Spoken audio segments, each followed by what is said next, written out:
Assalamualaikum warahmatullahi wabarakatuh.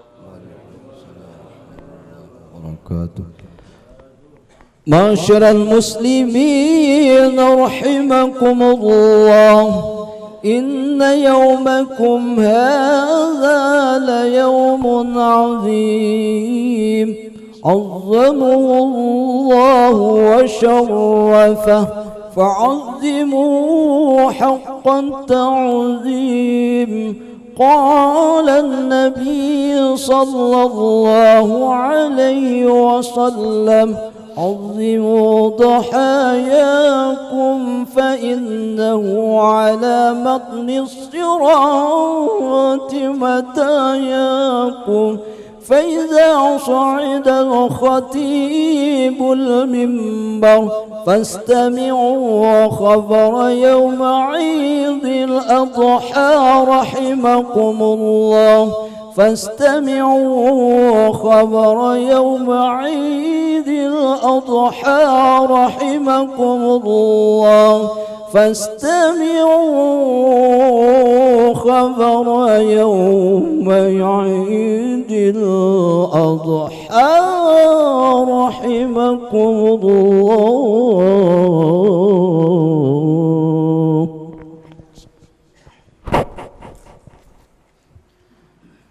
الله أكبر الله أكبر الله أكبر الله أكبر الله أكبر الله أكبر الله أكبر الله أكبر الله أكبر الله أكبر كبيرا والحمد لله كثيرا وسبحان الله بكرة وأصيلا. لا إله إلا الله وحده صدق وعده ونصر عبده وأعز جنده وهزم الأحزاب وحده.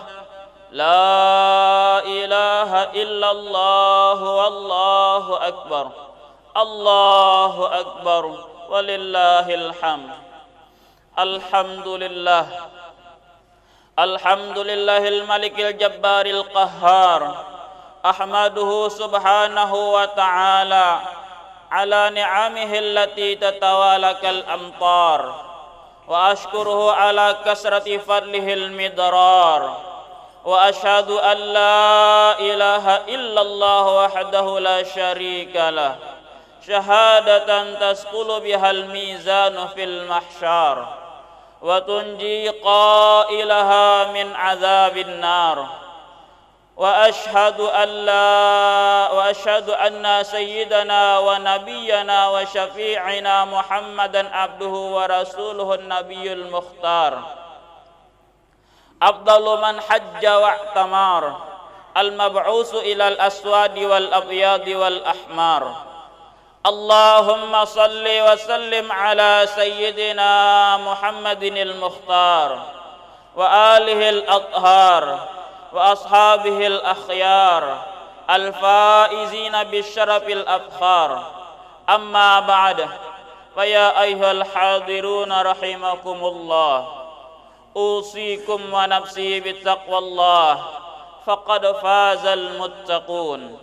واعلموا أن شهركم هذا شهر ذي الحجة شهر الله العظيم. طوبى لمن يتقي الله ويقتدي برسوله يجاهد في سبيل الله لإعلاء كلماته.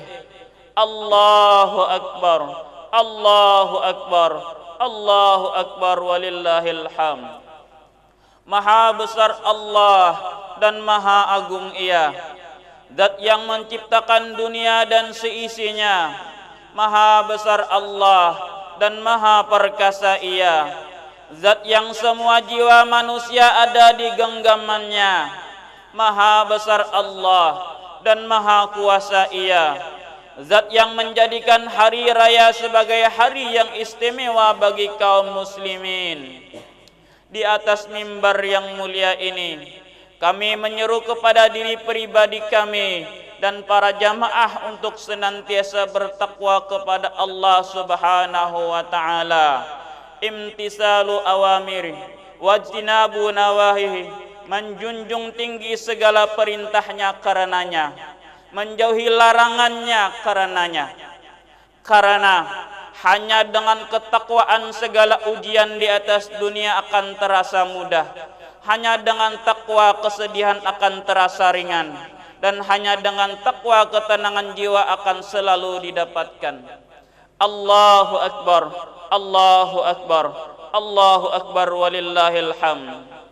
Di hari yang istimewa ini, mari kita merenungi kembali bagaimana sejarah besar yang dialami oleh Nabi Ibrahim alaihissalam dan putra beliau Nabi Ismail alaihissalam, yang mana ujian berat yang beliau berdua terima berubah menjadi sebuah perayaan istimewa berkat keimanan dan ketakwaan kepada Allah yang Maha Kuasa. Dalam kehidupan beliau, Nabi Ibrahim alaihissalam banyak menerima ujian dan cobaan. Di antara ujian itu ialah beliau tidak mendapatkan keturunan dalam waktu yang sangat lama. Dan begitu beliau diberikan seorang putra, Allah memerintahkan beliau untuk meninggalkan istri dan bayi beliau di padang pasir, yang mana berkat kesabaran hati mereka, akhirnya tempat tersebut di zaman sekarang ini menjadi tanah suci Mekah dengan mata air Zam-Zam yang melimpah. Apakah ujian untuk Nabi Ibrahim sudah selesai? Masih belum. Ujian yang diterima Nabi Ibrahim alaihissalam masih berlanjut. Saat putra beliau mulai tumbuh remaja, beliau diperintahkan untuk menyembelih putranya Nabi Ismail alaihissalam. Namun tatkala leher Nabi Ismail akan disembelih, Allah mengutus malaikat Jibril alaihissalam mengganti dengan seekor domba, yang akhirnya kejadian tersebut menjadi proses adanya hari raya Idul Adha yang kita rayakan hari ini. Allahu Akbar, Allahu Akbar, Allahu Akbar walillahil hamd. Dari beberapa ujian yang diterima oleh Nabi Ibrahim alaihissalam, pada akhirnya kesabaran beliau dalam menghadapinya selalu menghasilkan sesuatu yang istimewa. Dan seperti itulah memang hakikat kehidupan di atas dunia ini, di mana jika ingin mendapat keistimewaan dari Allah, maka hendaknya terlebih dahulu melalui ujian dengan penuh kesabaran. Allah Subhanahu wa taala berfirman, وَلَنَبْلُوَنَّكُمْ بِشَيْءٍ مِنَ الْخَوْفِ وَالْجُوعِ وَنَقْصٍ مِنَ الْأَمْوَالِ وَالْأَنْفُسِ وَالثَّمَرَاتِ وَبَشِّرِ الصَّابِرِينَ الَّذِينَ إِذَا أَصَابَتْهُمْ مُصِيبَةٌ قَالُوا إِنَّا لِلَّهِ وَإِنَّا إِلَيْهِ رَاجِعُونَ أُولَئِكَ عَلَيْهِمْ صَلَوَاتٌ مِّن رَّبِّهِمْ وَرَحْمَةٌ وَأُولَئِكَ هُمُ الْمُهْتَدُونَ, yang artinya wallahu a'lam. Dan sungguh akan kami berikan cobaan kepadamu dengan sedikit ketakutan, kelaparan, kekurangan harta, jiwa dan buah-buahan. Dan berikanlah berita kabar gembira kepada orang-orang yang sabar, yaitu orang-orang yang apabila ditimpa musibah mereka mengucapkan inna lillahi wa inna ilaihi raji'un. Mereka itulah yang mendapat keberkatan yang sempurna dan rahmat dari Tuhan mereka. Dan mereka itulah orang-orang yang mendapat petunjuk. Dalam sebuah hadis Rasulullah sallallahu alaihi wasallam bersabda, "Innallaha azza wa jalla idza ahabba qauman ibtalahum. Man radiya falahu ridha, wa man sakhata falahu sakhat." Sesungguhnya Allah azza wa jalla jika mencintai suatu kaum, maka ia akan memberikan ujiannya. Barang siapa rela dengan ujian itu, maka Allah akan meridainya. Dan barang siapa yang tidak terima dengan ujian itu, maka Allah akan murka terhadapnya. Allahu Akbar, Allahu Akbar, Allahu Akbar, walillahil hamd. Keistimewaan adanya air Zam-Zam. kota suci Mekah, dan hari raya Idul Adha yang didapatkan oleh Nabi Ibrahim alaihissalam setelah melalui ujian berat dari Allah Subhanahu wa taala, tidak lepas dari godaan syaitan yang terkutuk, yang mana sampai 3 kali setan mendatangi Nabi Ibrahim alaihissalam untuk menipu beliau. Namun beliau tetap teguh dan melempar setan tersebut dengan batu. Dari sini kita harus memahami bahwa musuh yang nyata adalah syaitan yang terkutuk. Musuh yang nyata dari manusia adalah syaitan laknatullah. Karena sejatinya syaitan itu selalu berusaha agar manusia keluar dari keimanan kepada Allah Subhanahu wa taala dengan berbagai cara. Dan jika seorang manusia tetap teguh dengan keimanannya kepada Allah, maka syaitan akan berusaha agar manusia selalu terjerumus dalam maksiat. Lalu jika seorang manusia ini tidak bisa digoda dengan maksiat, maka akan dibisikkan agar enggan untuk ibadah dan fokus dengan dunia. Dan jika manusia tidak mempan dengan godaan tersebut, maka syaitan akan membuat ibadah menjadi tidak khusyuk dan mengharap pujian dari manusia dengan ibadahnya.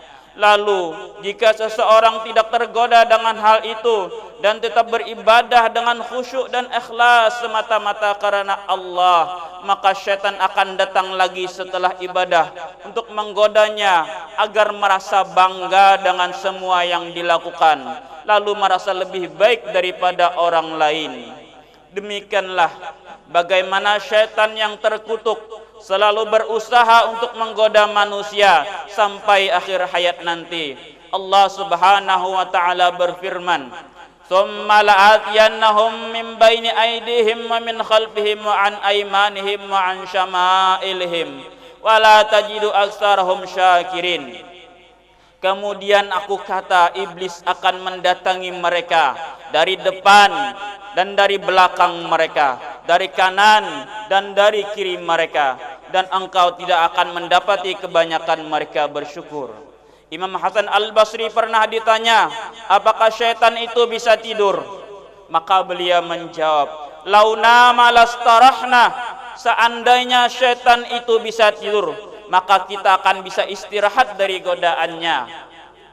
Pada akhirnya kita meminta kepada Allah Subhanahu wa taala agar kita semua dijadikan orang-orang yang sabar dalam menghadapi segala musibah dan ujian, sehingga kita semua termasuk golongan orang-orang yang bersama Allah Subhanahu wa taala sebagaimana firman-Nya, "Innallaha ma'as sabirin." Sesungguhnya Allah bersama orang-orang yang sabar.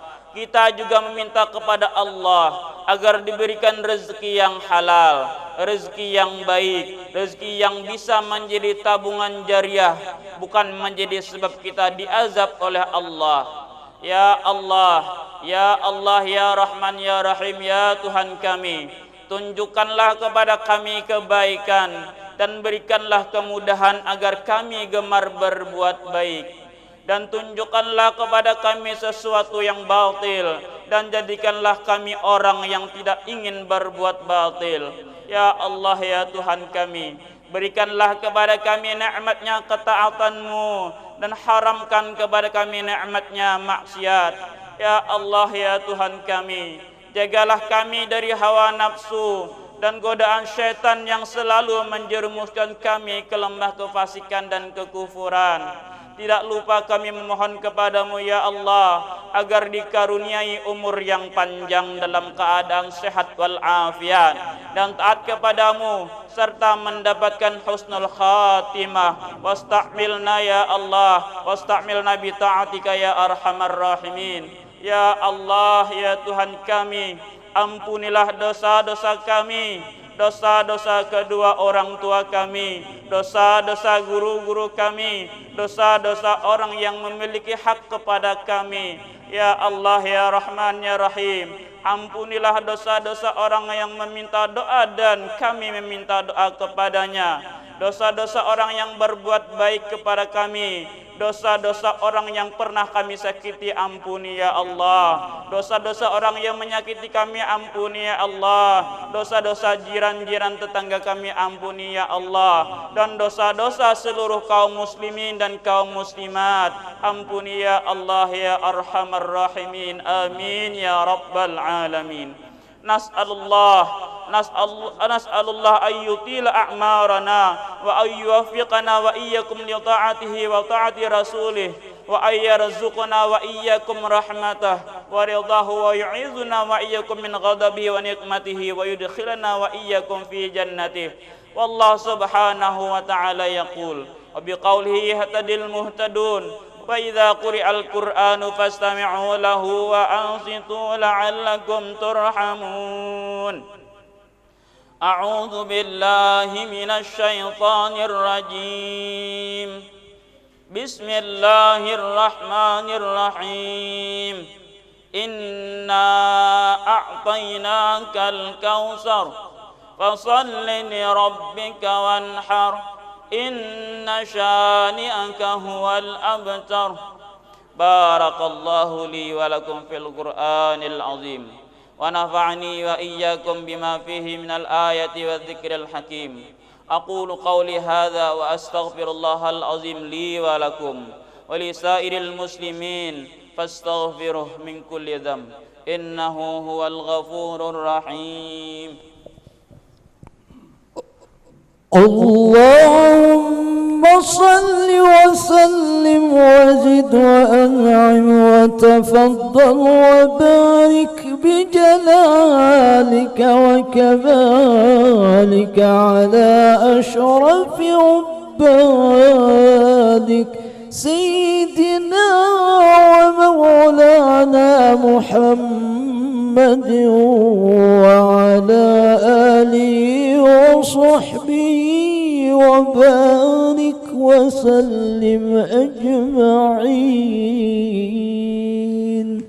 الله أكبر الله أكبر الله أكبر الله أكبر الله أكبر الله أكبر الله أكبر.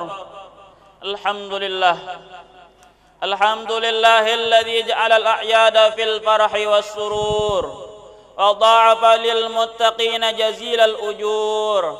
فسبحان من حرم صومه وأوجب فطره وحذ فيه من الغرور.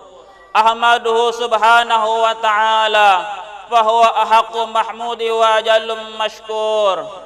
وأشهد أن لا إله إلا الله وحده لا شريك له شهادة يشرح الله لنا بها الصدور. وأشهد أن سيدنا ونبينا محمدا عبده ورسوله الذي أقام منار الإسلام بعد الدثور. اللهم صل وسلم على سيدنا محمد صلاة وسلاما دائمين متلازمين إلى يوم البعث والنشور.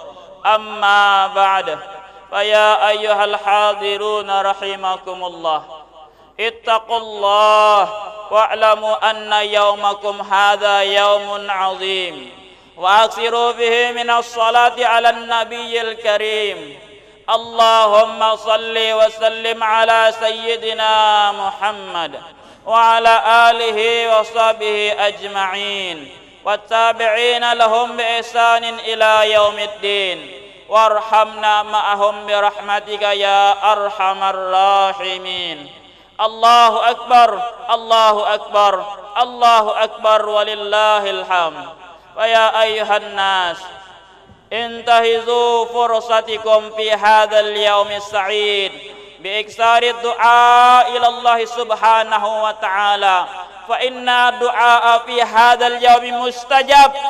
وبأكثر التوبة والاستغفار إليه من جميع الذنوب والأخطاء فإن الله يحب التوابين ويحب المتطهرين. وأكثروا من الأعمال الصالحة من الصدقة للفقراء والمساكين وللأيتام والأرامل وساعدوا كل من يحتاج إلى مساعدتكم فإن جميع أعمالكم في هذا اليوم مقبولة والله يحب المحسنين ثم أكثروا من الذكر وقراءة القرآن والصلاة على النبي وذلك كله مكتوب في صحائف أعمالكم جعلنا الله وإياكم من عباده الصالحين المتقين آمين آمين آمين يا رب العالمين اللهم اغفر للمسلمين والمسلمات والمؤمنين والمؤمنات الأحياء منهم والأموات إنك سميع قريب مجيب الدعوات ويا قاضي الحاجات اللهم انصر من نصر الدين واخذل من خذل المسلمين ودمر أعداء الدين وأهلك الكفرة والمشركين وعلي كلمتك إلى يوم الدين اللهم اكفنا شر الظالمين وشر الحاسدين وشر من يؤذينا يا أرحم الراحمين ربنا اغفر لنا ولإخواننا الذين سبقونا بالإيمان ولا تجعل في قلوبنا غلا للذين آمنوا ربنا إنك رؤوف رحيم الله أكبر الله أكبر الله أكبر ولله الحمد عباد الله إن الله يأمر بالعدل والإحسان وإيتاء ذي القربى وينهى عن الفحشاء والمنكر والبغي يعظكم لعلكم تذكرون فاذكروا الله يذكركم واشكروه على نعمه يزدكم واسألوه من فضله يعطكم ولا ذكر الله أكبر والحمد لله رب العالمين.